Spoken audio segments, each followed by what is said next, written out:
First of all हांव सांगपाक पळयता की आमचे गव्हर्मेंटाक की तुमी आयज आमकां हाज्याक लागून हाज हाऊस दिता म्हणटाले आयज 10 वर्सां जालीं प्रॉमीस केले टायम ऑफ पारेकर.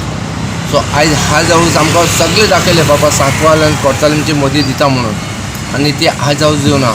आतां सेकेंड शॉकिंग न्यूज काल आमकां मेळ्ळें की बाबा एम्बॅकेशन गोवासून काडटा. आयज तुमी काडून आमकां त्रासान घालपाक पळयता. आयज आमचे कितले ओल्ड एज आसा ते तांकां फेसिलिटीज बरे मेळटाले आनी एडजॉयनींग नेबर्स कारवार रत्नागिरी आनी हे आसले पळय तांकां एक सुविधा जाताले बरे भाशेन वचपाक आनी तांकां बरे फेसिलिटीज मेळटाले. आतां हिंगासून ओल्ड एज मनीस हे टायमाक पॅन्डेमीक चालू आसा, कोवीड चालू आसा आनी थिंगा वयतले आनी तेंचे वांगडा 2-3 जाण वचपाक जाय एक्कोम्पॅनी करपाक. सो हे म्हाका दिसता रिस्की आसता. हांव गव्हर्मेंटा कडेन मागपाक सोदता की बाबा हे कितें आसा पळय तुमी परतून आमकां पॉयंट दिवपाक जाय दाबोलीम एअरपोर्ट आनी आमचे हाजीक एक स्मूथ फ्लो जावपाक जाय. आनी हांव चड करून हांव जिना कडेन मागता. जिना आयज आमचो गोवा स्टेट कमिटी हज कमिटीचो चेअरमॅन आसा as well as on the central गव्हर्मेंटाचो.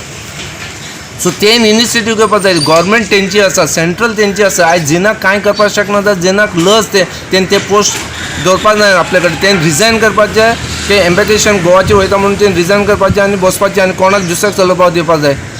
आयज तूं कितें करता कम्युनिटीक लागून कितें करता. आयज आमकां कितें एक फॅसिलिटी मेळ्ळी तें बी काबार केला तुवें. सो हांव गव्हर्मेंटा कडेन मागता, प्रमोद सावंता कडेन मागता की सीएमा कडेन बाबा हे तुमी आमचो इश्यू सेंट्रलाक घालपाक जाय आनी आमचो एगेन तो एम्बॅकेशन पॉयंट आमकां परतून रिटर्न दिवपाक जाय दाबोलीम. आनी हांव 22 तारखेक आमचो शरद पवारजी येतलो. हांव आमचे पार्टी प्रेसिडेंट थ्रू एक मेमोरंडम दितलो आनी शरद पवाराक सांगतलो की बाबा हे इश्यू सेंट्रलाचे गव्हर्मेंटा कडेन घे आनी आमकां आमचो हज कमिटीचो एम्बॅकेशन आसा पळय ते आमकां रिलीज कर हिंगा. 2020 में जो हज के लिए लोग जाने वाले थे, इस महामारी और कोरोना के वजह से कई सारे लोगों को इस साल हज करने का मौका नहीं मिला. लेकिन एक अच्छी बात है, अगले साल लोगों को हज करने का मौका मिल रहा है.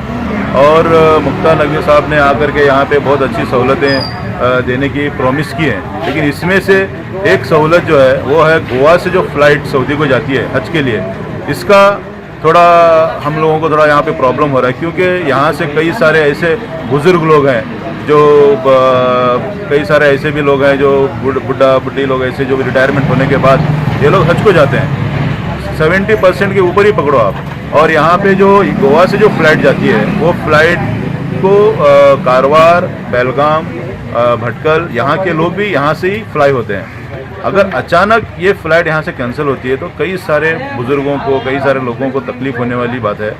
तो यही हमारी एक रिक्वेस्ट है गवर्नमेंट से कि यहाँ की सरकार भी बीजेपी है, सेंटर की सरकार सेंटर पे भी बीजेपी है.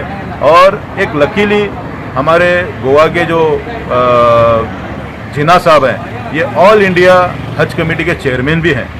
कि हमारी उनसे यही रिक्वेस्ट है कि ये लोग यहाँ की फ़्लाइट कैंसिल ना करें. जैसे पहले से फ़्लाइट यहाँ से जा रही थी इसी तरह से फ़्लाइट के सर्विस यहाँ पे हाजियों को देंगे तो बड़ी मेहरबानी होगी. ये हम उनके पास ये रिक्वेस्ट करते हैं.